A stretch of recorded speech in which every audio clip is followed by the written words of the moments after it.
And welcome back to Backspace Academy. In this lab, we're going to do something a little bit more advanced. We're going to look at migrating an Oracle database over to Amazon Aurora, and we're going to use the AWS data migration service to do that. Now, the AWS data migration service allows us to migrate data from a number of different databases, and they can be on premises, they could be on RDS. We just need to have access from our replication instance that will be doing the work through to that source database. And that could be an Oracle database, which is what we'll be doing today.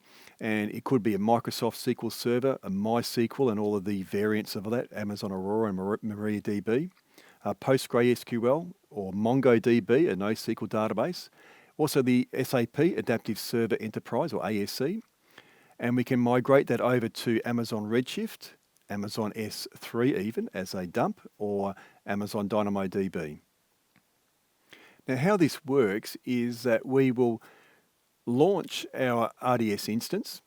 For example, here we have our RDS Oracle source, and we do our RDS Aurora as a target, and we have an instance there of the AWS database migration service. And that's like an EC2 instance, and it'll communicate between both of those database endpoints to transfer data between the two databases. We do that using the AWS console, and we can also use the schema conversion tool if there's any conversion that needs to be done of the schema prior to being uploaded to the target database as well.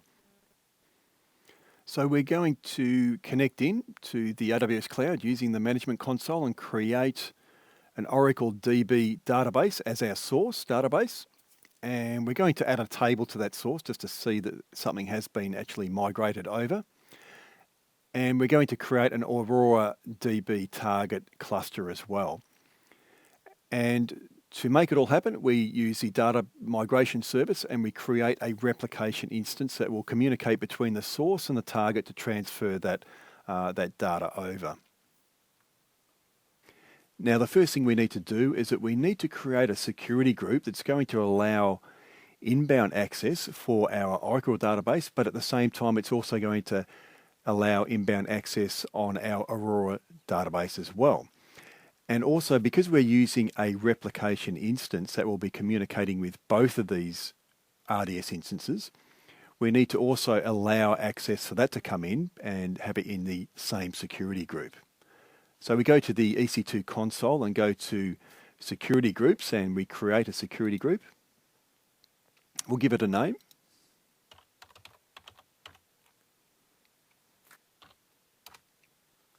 And we'll give it a description as well.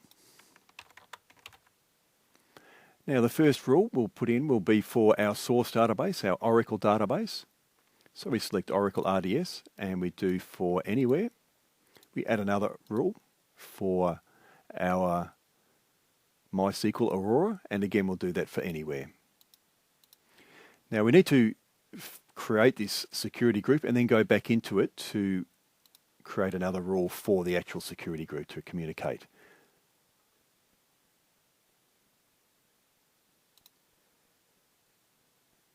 So we edit this security group and we add another rule which will be for all traffic, and that will be for this security group. So any traffic in the same security group will be allowed.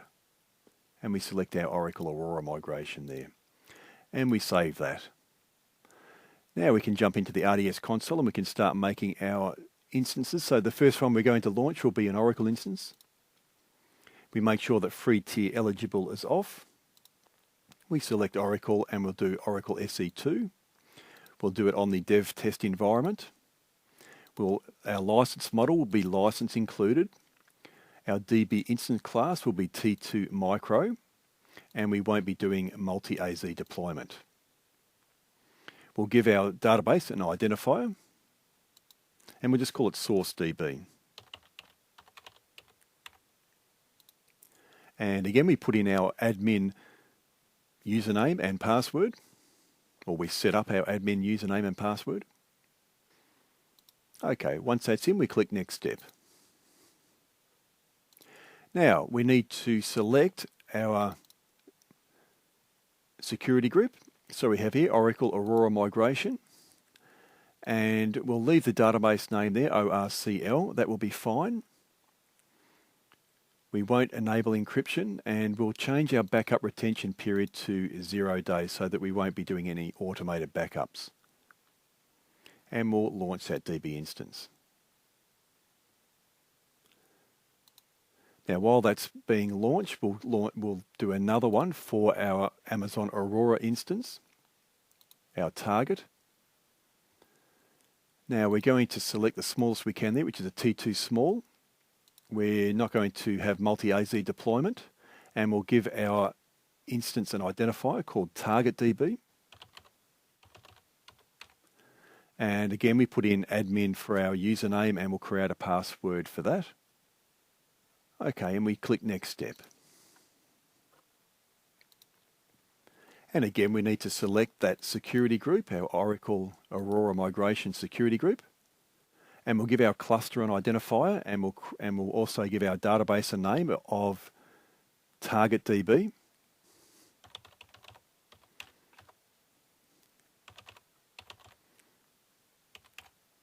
And we're not going to enable encryption, so we'll just deselect that. We'll just do tier 0 of failover priority. We'll leave the backup retention period as it is. We won't enable enhanced monitoring, we don't need that. And the rest is okay for now. So this is just really an educational exercise. So we're doing the minimum we can with Amazon Aurora to save costs, and we launch our DB instance.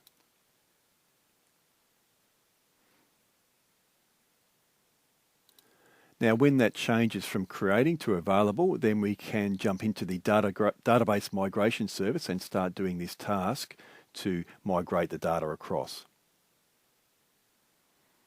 Okay, so the Aurora database and Oracle database are both up and running. So we just look in here, we can see we've got this cluster section, and this is the time where you would actually see something appearing in a cluster, and that is the Aurora database, which is the way that works. Normally you wouldn't see anything in this cluster section, so I just thought I'd show you that. So back into instances, we can see it's available. We'll jump into the database, the AWS database migration service, and of course just get there from services. Now, if you click on getting started, there is a way that you can go through here, and you can go through step by step, and it will supposedly do that for you. I thoroughly recommend you do not do it this way. It is very buggy. It'll give you a lot of headaches. Until AWS sort this side of it out and make sure that it actually works quite reliably, don't use it. It's far better to just go through and individually create each thing that you have to do. And it doesn't take any more time either to do that. So the first thing we need to do is that we need to create a replication instance. So we go into replication instances. And this is just basically an EC2 instance that will communicate between these two databases and transfer the information around. So create database instance, or create replication instance. We'll give it a name. So call it Oracle Aurora Migration.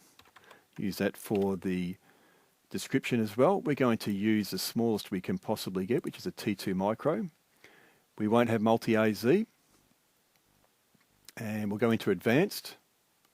And we need to select that security group. And there it is. So select our Oracle Aurora Migration Security Group that we created previously. And let's create that replication instance. Now when that is set up, or when that is actually running, that instance, we can go in and start creating our endpoints. When they're created, we can then run a task. Okay, so our replication instances are up and running. We can now look at creating our endpoints for our databases for the replication instance to communicate with. So we create endpoint.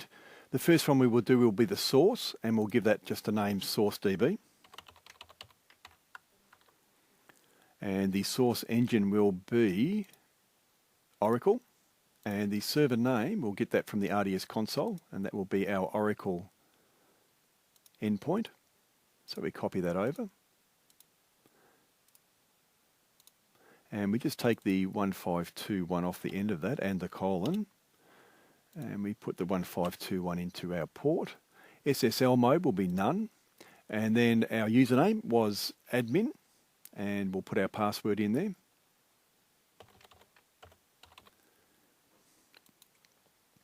And our SID was ORCL.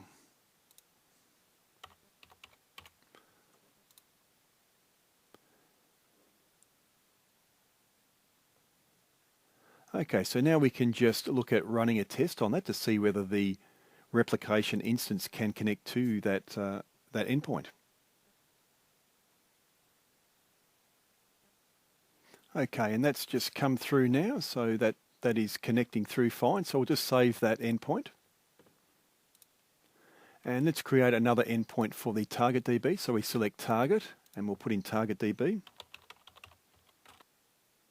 And the target engine will be Aurora. And the server name, that will be again the RDS endpoint for our Aurora cluster. So I'll just copy that over and paste that in there. And we need to remove the 3306 and the colon off the end and put that into our port. Our SSL mode will be none, and our username again will be admin and that password that we created, or you would have created.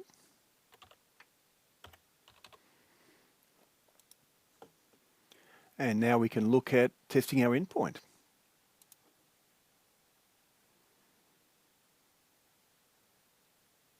And that's created successfully. So we'll just save that.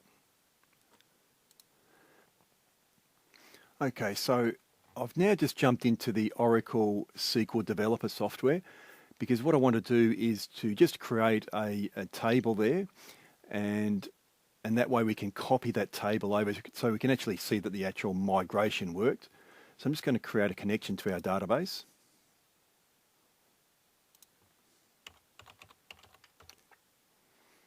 And put in the username and password.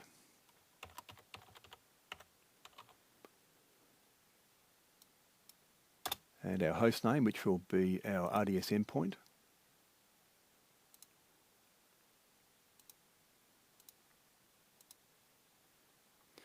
Make sure we select the one for Oracle and not for Aurora.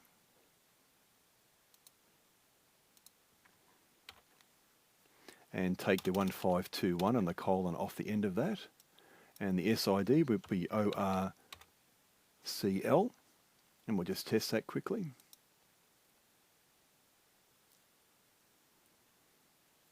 And that's fine. So I'm just connecting to that. Now what we need to do is we need to create a table in this database, and that way we can see that the data has actually migrated over to our Aurora instance. So what I'm going to do is just in the middle here where we've got Find Database Object, I'm just going to select our connection, Oracle Aurora. And then I'm just going to get this schemas section, deselect it, and then expand it. And there we can see we've got a schema for admin. The way Oracle works is that when you create a user, it creates a schema under that user name. So we're going to actually put a table within that admin schema. So I'm just going to paste in a command there. So that's just a SQL command that's just going to create a table called sample for us with some fields in there. So I'm just going to run that. And then we can see that that table sample has been created for us. Now we can jump back in, we can do our task, and we can migrate this data over and see if it actually worked by connecting into our Aurora instance and see what happens. Now back in the database migration service, I'm just going to jump now into tasks, and we're going to create a migration task to copy this data over. We just give it a name, doesn't matter what it is. And we leave that as it is. It's selected the right replication instance. It's got our source endpoint and our target endpoint there. Now, all we need to do is to tell it what we're going to be migrating across. So the schema, and we can put multiple rules in here, but we just add rules that we can use. So first of all, we're going to tell it what we're doing. So we're getting a schema, admin, and we're just basically going to leave the wildcard in there. because it's just going to migrate all tables over. We could actually just put the table name in there, but I'll just leave it like that and we'll just take it over anyway. The action there is to include it into our target database. So I'm just going to add that selection rule. Okay, and let's just create that task. So after a while, it'll change its status and we can see whether whether that table was copied over. Okay, so that has completed. It's now saying status low complete, and we can see here that it has one table that it has copied over. So now if we jump into the MySQL workbench and connect into this RDS console, we'll be able to see exactly whether it did really work. Okay, now we're in the MySQL workbench. Let's create a connection for this Aurora database. We'll just give it any name we want. And our host name, again, we need to get that from our RDS console. So make sure that you select the one for your Aurora instance and not your Oracle instance. So select your Aurora and copy that.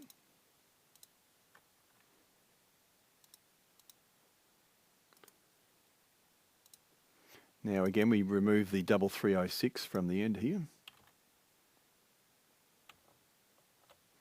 Our username will be admin again.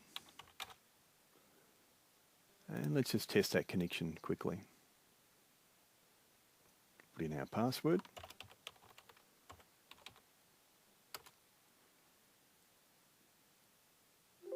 Okay, so that has successfully connected, so let's save that. Okay, we'll double click on this and connect into our Aurora instance or our Aurora cluster.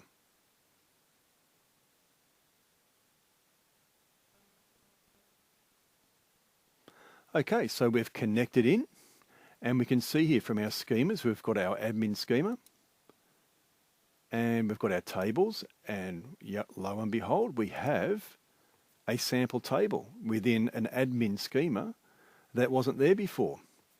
So that brings us to the end of pretty long lab, this one, and a very good one. I think that copying databases over, especially from Oracle in an enterprise environment over to Amazon Aurora, is something that you may someday get to do, and it's good to be able to have the experience of doing that.